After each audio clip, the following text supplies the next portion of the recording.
bem-vindos ao canal do YouTube do Tribunal de Justiça do Paraná. No História do Judiciário de hoje, vamos conversar com o desembargador Tito Campos de Paula. Desembargador, muito obrigada por ter nos recebido aqui no seu gabinete e muito obrigada por estar conversando com a gente hoje. Eu é que agradeço, Dani, por ter tido essa oportunidade de participar desse programa tão importante, porque todos nós sabemos que um povo que não conhece a sua história é um povo sem alma, vamos dizer assim. E um povo sem alma é um povo que não existe. Então a história é fundamental na vida de todas as sociedades que já existiram. Então nós vamos começar a entrevista, desembargador, justamente falando um pouco da sua história. Lá de Ribeirão do Pinhal, cidade onde o senhor nasceu no norte do estado. Conta um pouquinho pra gente da sua infância, da sua adolescência. Como é que foi ser menino do interior? Ser menino do interior é uma experiência riquíssima de vida que eu passei, sem dúvida alguma. Se tivesse que recomeçar tudo novamente, eu voltaria e recomeçaria. Tenho um orgulho enorme de ter nascido na minha pequena cidade de Ribeirão do Pinhal. É um ponto de referência, é um marco assim na minha vida, em muitos lugares por onde eu passo. As pessoas sabem que eu nasci em Ribeirão do Pinhal e faço questão de dizer isso em quase todas as oportunidades que eu tenho na minha vida. Ribeirão do Pinhal está localizada no norte pioneiro do estado do Paraná, é uma cidade com apenas aí 12, 13 mil habitantes, e eu nasci lá no ano de 1964, quando ainda não havia sequer asfalto na cidade. Foi uma vida assim, vamos dizer, meus pais, família bastante humilde, somos em 9 irmãos. Meu pai, para você ter uma ideia, era um garapeiro, vendia caldo de cana. Tínhamos lá um engenho em que vendíamos caldo de cana lá naquela pequena cidade. E a minha infância, ajudávamos lá nos trabalhos para a sobrevivência da família, mas nunca me descuidei dos estudos. E foi lá em Ribeirão do Pinhal, através de uma professora que residia ao lado da nossa casa, chamada Vani Frais, e essa professora que foi a minha grande inspiração, a minha grande mentora intelectual, que possivelmente ela deve ter percebido os meus gostos ali pelos estudos, pela leitura, e com 8 anos de idade ela me introduziu na leitura já do jornal Folha de São Paulo. Então poucas pessoas tinham acesso ao jornal Folha de São Paulo e outros jornais também, lá naquela pequena cidade. Naquela época o jornal vinha de ônibus de São Paulo, da capital, chegava lá às 4 da tarde, e eu era um menino que ia lá na rodoviária buscar o jornal para ela. E através dessa busca do jornal, quando voltava, ela ia ali com um jeitinho: olha, leia o jornal, que é bom para você e tal. Então, eu tenho muito a agradecer a essa mentora minha, que é a professora Avani, que mora aqui no meu coração. Desembargador, qual foi o seu primeiro ofício?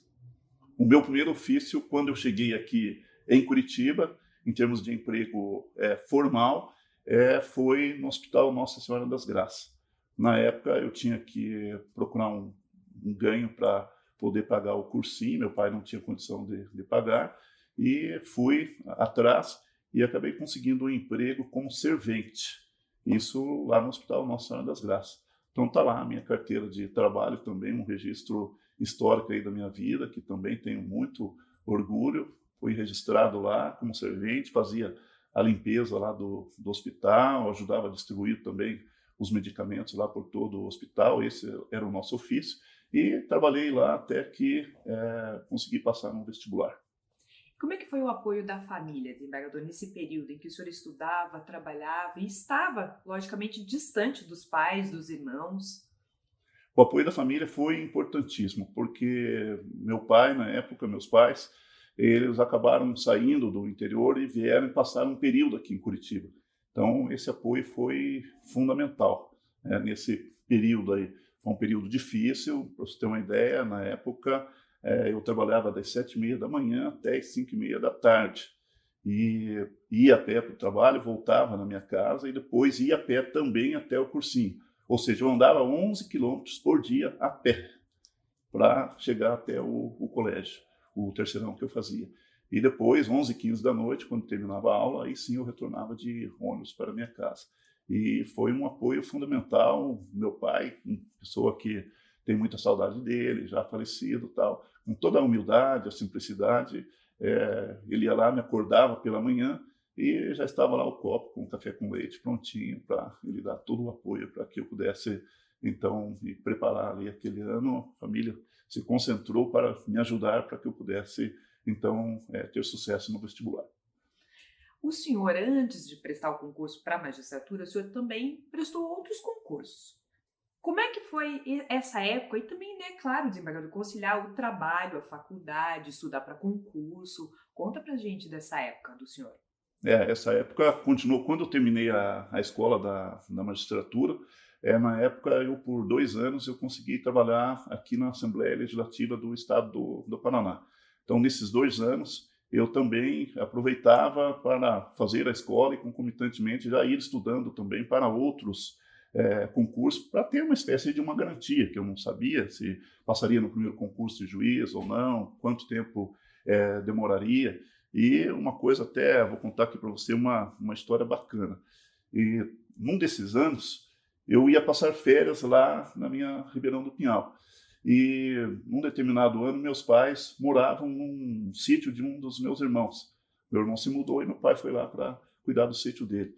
E no meio do cafezal, havia lá uma pedra bem grande assim, e eu simplesmente pegava os livros, na época era tudo por escrito, não havia celular, não havia nada disso, pegava os meus livros, os códigos, ia lá no meio daquele cafezal, sentava naquela pedra e ficava lá estudando, sabe? Revisando os códigos, isso durante as férias.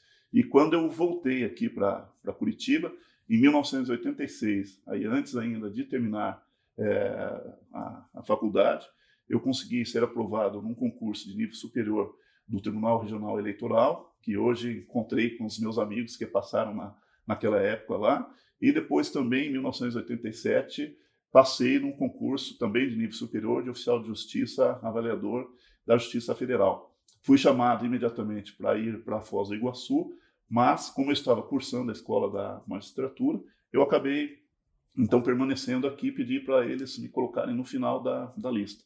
Aí quando eu já havia passado no concurso e assumido, como juiz, estava lá em Medianeira, recebi um dia um telegrama: olha, você foi chamado para assumir o concurso de oficial de justiça, agora em Curitiba, tal, e se não for assumir, a gente gostaria que informasse por escrito para chamar o próximo da lista aí.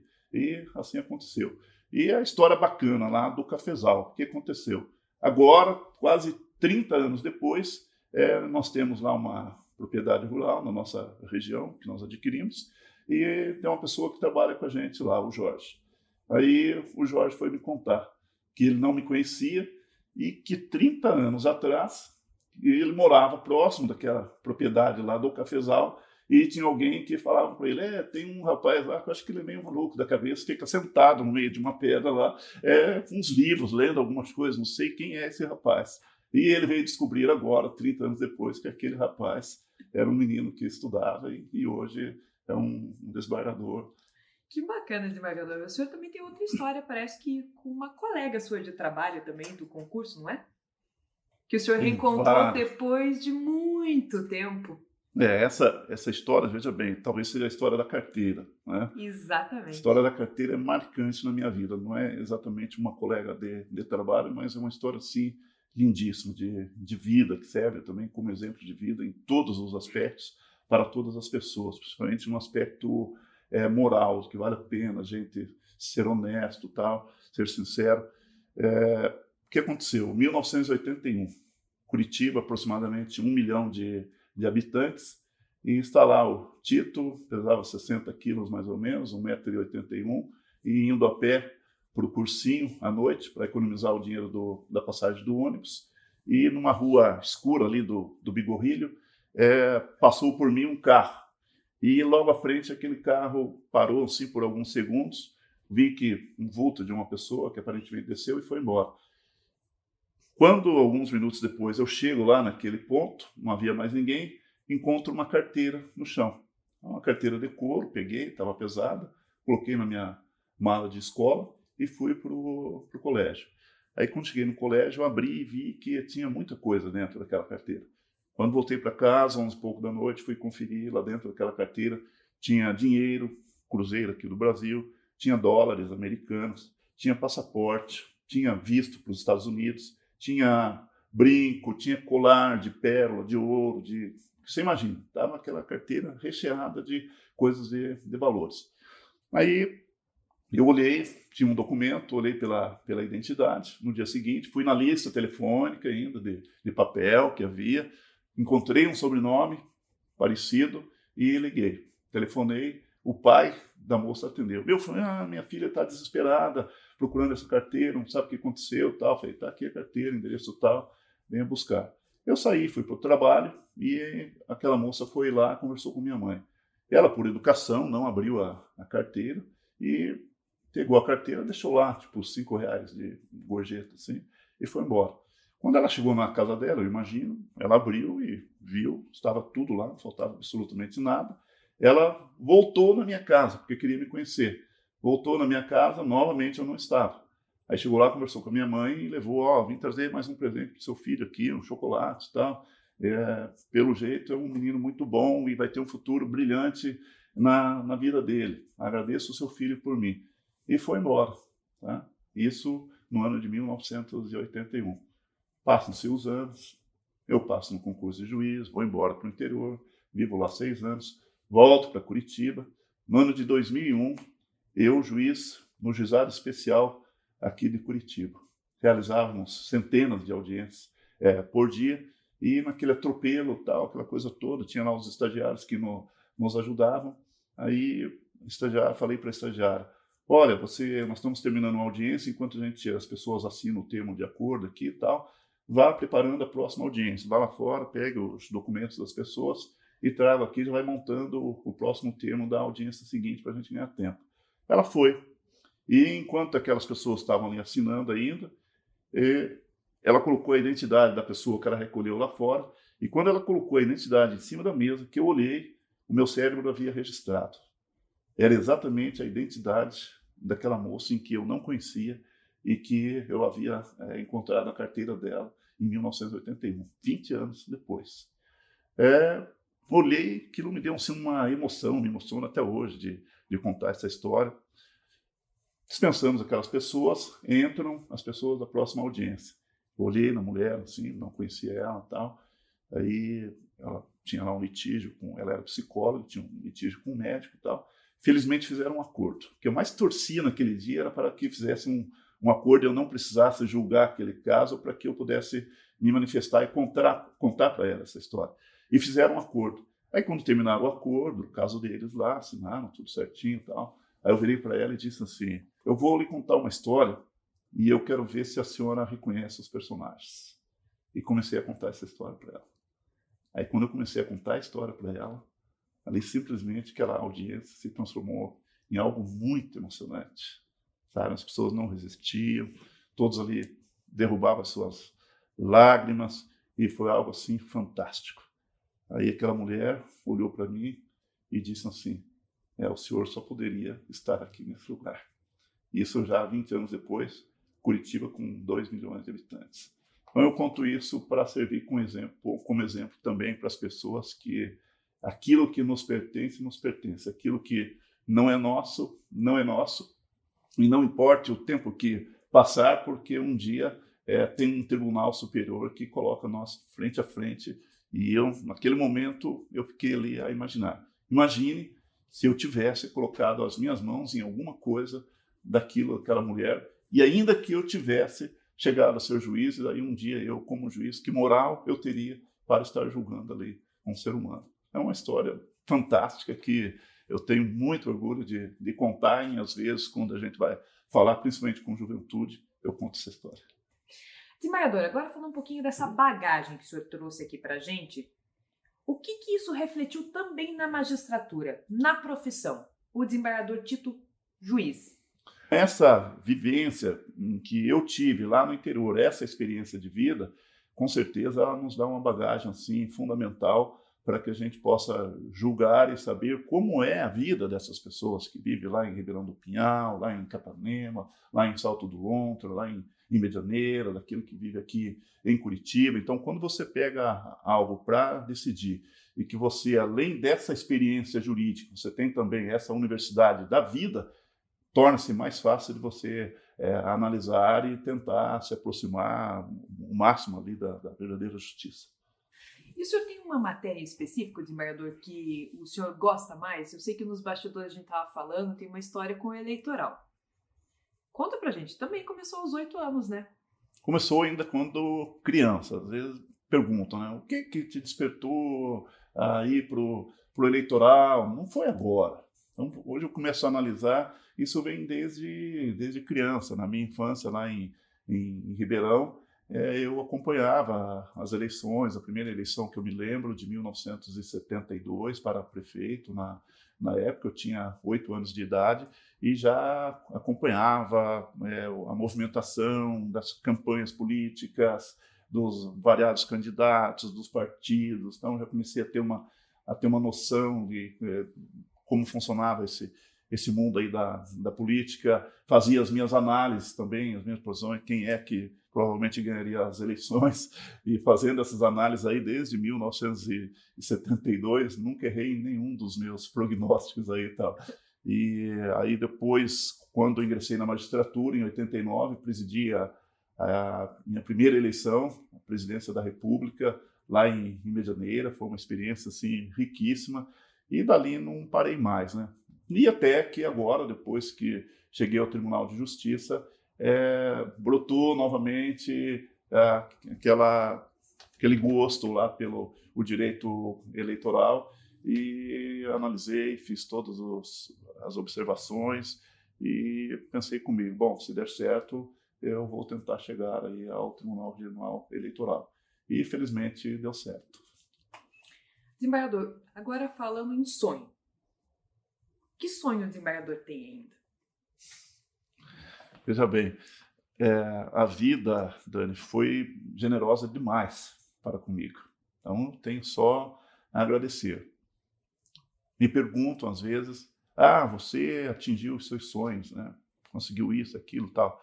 Eu digo, não. Mas como assim?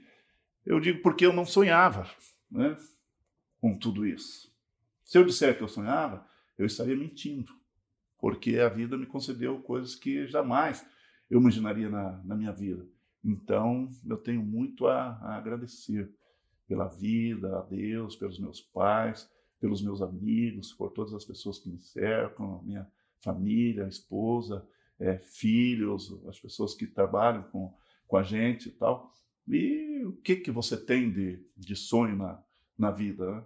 Meu sonho é poder chegar um dia aí, espero que não demore muito, para ter um pouco mais de tempo na minha vida e, quem sabe, pegar aí essas muitas histórias e colocar num papel e escrevê-las, né? Acho que esse é um dos meus sonhos. Passar uma temporada lá numa cabaninha, no meio de uma fazenda, e escrevendo algumas coisas aí para ficar registrado, coisas que acho que valeria a pena. E a gente conta tudo isso, Dani. Não é por mim, isso aí, imagina, não haveria a menor necessidade disso tudo. É para realmente ver se serve de inspiração para pessoas que estão realmente aí sonhando com alguma coisa e às vezes acham que é impossível, né? E para mostrar para elas que quando a gente pensa em alguma coisa, tem algum objetivo na vida, que vale a pena você ir atrás e lutar, né? Agora falando um pouquinho, desembargador, de música. Eu ouvi tocar e quero saber como é que surgiu essa história, ou melhor, essa paixão na sua vida. A música é outra paixão, é outro caso à parte. Na nossa família, meus pais não tinham a menor vocação para a música. Mas nós fazemos parte de uma comunidade religiosa em que a tradição na música é muito forte, forte mesmo. E lá em casa tem minha irmã que toca órgão, tal, outro irmão toca clarinete, um arranha um pouquinho lá o trompete. E aí veio eu. E o que eu vou tocar, né? Tá. E estudei um pouco a parte teórica da música, o bona, batia as lições lá, tal, aprendi a fazer a leitura ali de partitura, mas ainda não tinha decidido qual instrumento eu iria tocar, né, ou iria tentar tocar. E até que um dia eu tinha 12 anos de idade e a igreja havia comprado um violino. Esse violino veio de São Paulo, foi lá para Ribeirão do Pinhal, ninguém aprendeu violino. Mandaram o violino para Ourinhos. Ficou um ano, ninguém aprendeu. Voltou para Ribeirão. O dia que chegou o violino de Ourinhos, um primo meu pegou e falou assim, por que você não pede para teu pai comprar esse violino para você aprender a tocar? Eu falei, olha, acho que é uma boa ideia. Então, aí o pai foi lá, comprou o violino, pagou parceladinho, bonitinho e tal, e eu comecei a tentar achar ali as notas do violino. E aí vem uma curiosidade. Na época, ninguém em Ribeirão do Pinhal ensinava violino, não tinha ninguém para ensinar violino. Aí uma pessoa tocava um outro instrumento, mas era boa de ouvido. Aí ela descobriu mais ou menos onde eram as notas do violino. O violino também tem essa característica, ele não tem nenhum traço ali determinando onde exatamente fica a nota. E foi o que ele passou para mim. Ó. Aqui, mais ou menos, a escala do violino é essa. E a partir dali, eu comecei a tocar o violino, isso depois aos 13 anos de idade.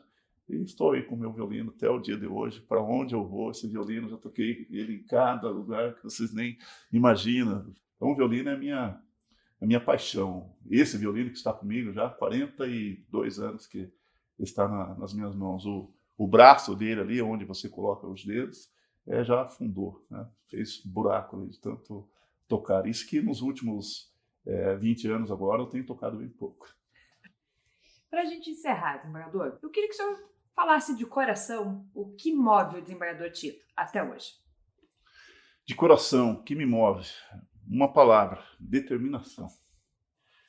Você tem que ter essa determinação, não pode se acomodar e ir atrás. E tem uma frase que eu gosto muito de dizer, não canso de repetir, né? E eu deixaria essa frase aqui para servir também como exemplo, principalmente para a juventude, para as crianças, né? E essa frase é a seguinte: assim como toda a minha vida foi uma luta para que ninguém mais tivesse que lutar, assim eu canto que te quero cantar. Eu quero agradecer a participação do desembargador Tito Campos de Paula, que esteve aqui com a gente no História do Judiciário no canal do YouTube do TJPR. Muito obrigada, desembargador, pelas histórias, pela conversa e até uma próxima vez. Eu é que agradeço e sempre à disposição para conversar com o pessoal aí da comunicação. A comunicação é tudo na vida. Muito obrigado. Até a próxima edição.